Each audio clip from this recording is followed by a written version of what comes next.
Block 5 tutorial, Consumption, Innovation for Sustainability. Block 5 deals with consumption, downshifting, material, personal carbon rationing, and the way energy is renewable and is used. Here is a photograph of derelict French property that appeals to English downshifters. So downshifting means thinking how much energy do we use in relation to our lifestyle. Can we live in simple ways and therefore use less energy? What is consumerism? Consumerism can be seen as a target to be achieved. People identify with what they buy. Therefore, they would not necessarily buy what they need, but rather they would buy things that identify with them. It becomes a target, a pattern of behavior. Now this is interesting. We don't just buy what we need, we buy as an impulse of behaviors.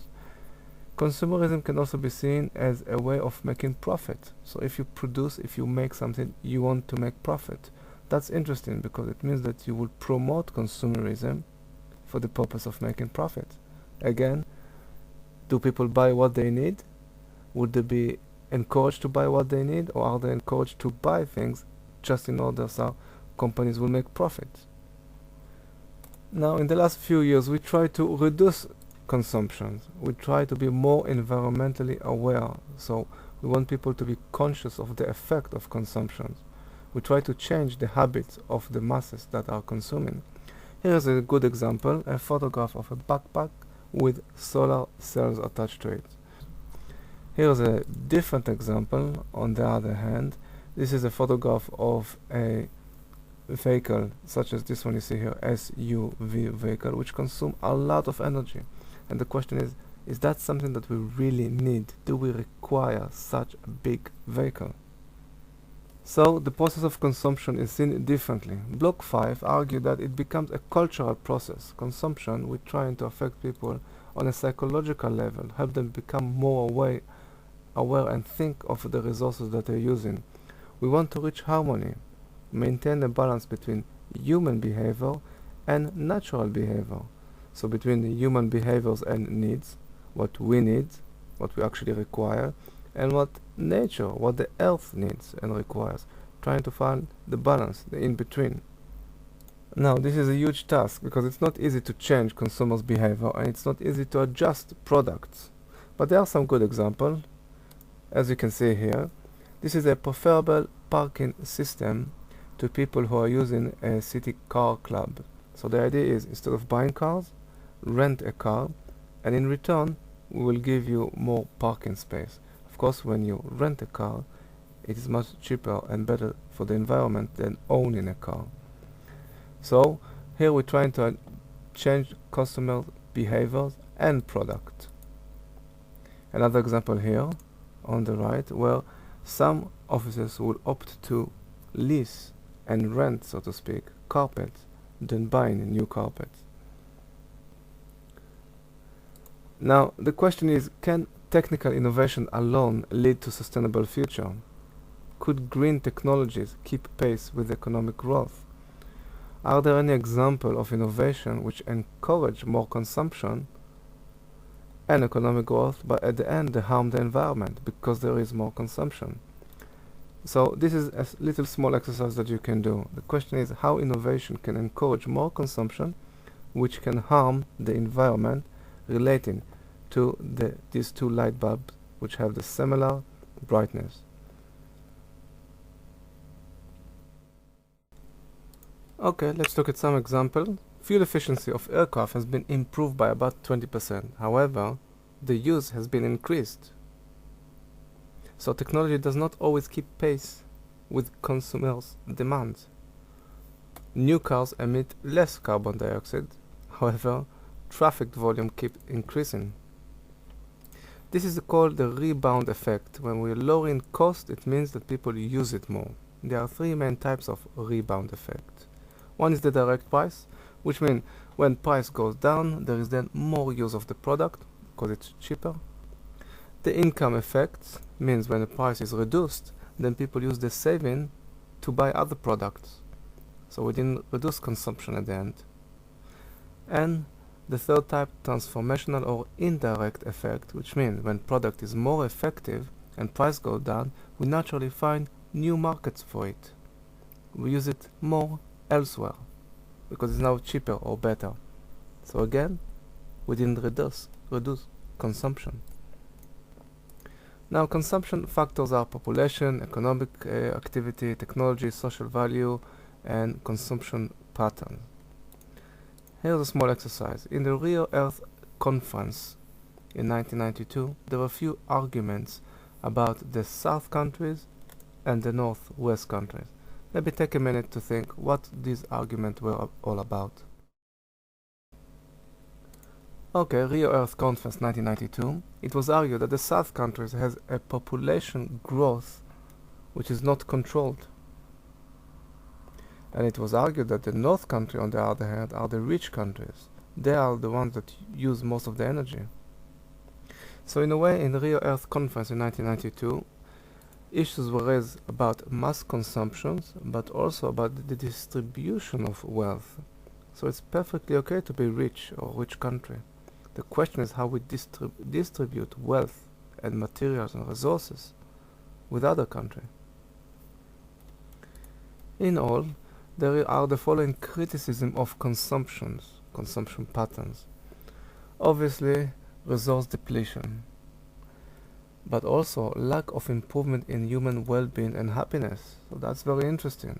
If we buy more here in the West, does this mean that we are well off and that we are happier? Not necessarily. Consumption can also lead to inequality between society and political tension. And of course, it causes people to work more hours simply to get more money to be able to buy all those products. So how effective that is when you have to work more in order to buy more. However, consumption or the concept of consumption is changing because the model now is that many goods that we buy in the West are now produced in East Asia. So in a way, it's a cycle. You cannot really separate the West from the East. In this exercise, try to define what is sustainable consumption. And remember, we're talking not about consumption, but sustainable consumption. You can take a minute to write your thoughts. Now, there are many and broad definitions of sustainable consumption. In the module book, in box 2, you can see a few definitions. Sustainable consumption is defined as the basic needs that bring better quality and minimize the use of natural resources. Or it is about consuming differently. It can be defined as an umbrella term which accounts for equity dimension. However, overall, sustainable consumption is agreed to be about consuming more efficiently, consuming differently, and consuming less. So you can do this small exercise now. Give sustainable consumption example for when we consume in a more efficient way, where we consume differently, and where we can consume less. Let's look at efficiently.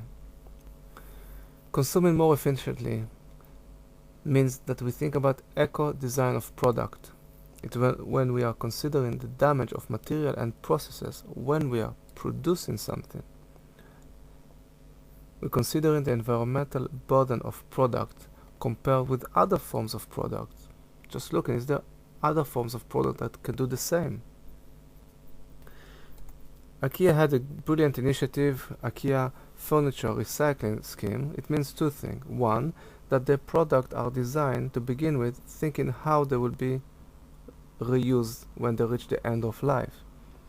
But it also means that once the product reaches end of life, you can bring the product to IKEA and they will recycle and reuse the materials. So you can actually take it to IKEA and they will do it. Let's look about consuming differently, and here we mention consuming services rather than goods. Here's one example which we discussed earlier, where this company, the office, is leasing carpet. So if you are a big office and you don't want to buy carpet, you can lease, almost rent a carpet from this company here, and they will also take care at maintaining and cleaning it. Consuming services rather than goods. When we talk about consuming less, we talk about how much do we really need. concept of remanufacturing, example from Xerox, who came with this 1919 Assets Recycling Management Initiative. Again, designing product to begin with the remanufacturing in mind. As you can see here, the product is used by the customer, and then it is disassembled by the company. Parts are being screened, and those parts that can be repaired or reused, because they were designed to be reused to begin with, will then find their way into new products. Reuse of materials, for example, this fleece jacket, which is made from fizzy drink bottles. Block 5 also talk about responsibility and ecological footprint, as you can see from table 1 here. That is where the world average is. And above the world average, Mexico, Italy, Japan, United Kingdom is right here. You'll find more about it in page 43. Another table discuss equity, table 2. And here you can have this quick exercise. In India, they are using 355 kilowatt per hour per person per year. In the United States, it's about 30 times more, 12,331. But the question is this: does this indicate on inequity? So we're using more in the USA. However, does this really indicate on inequity? You can take 1 minute to write your thoughts.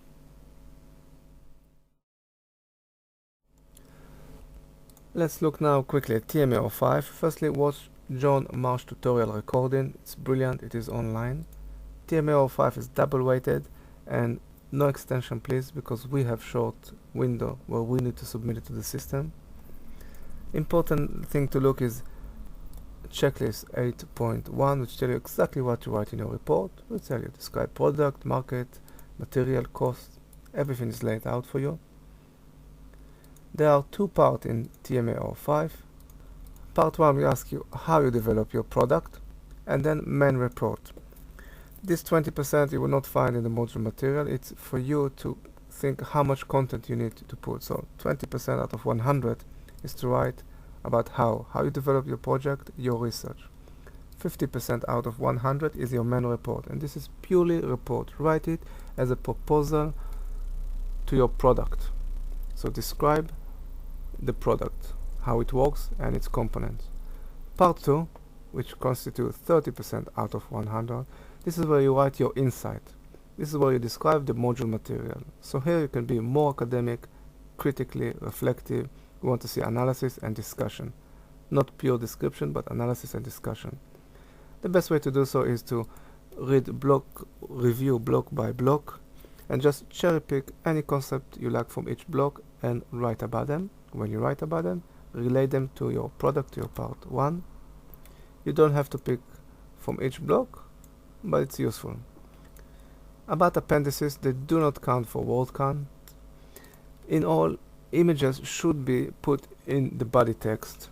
If you have relevant additional, and the word here is extended information, then you can put it in your appendices. Reference all and any sources that you use.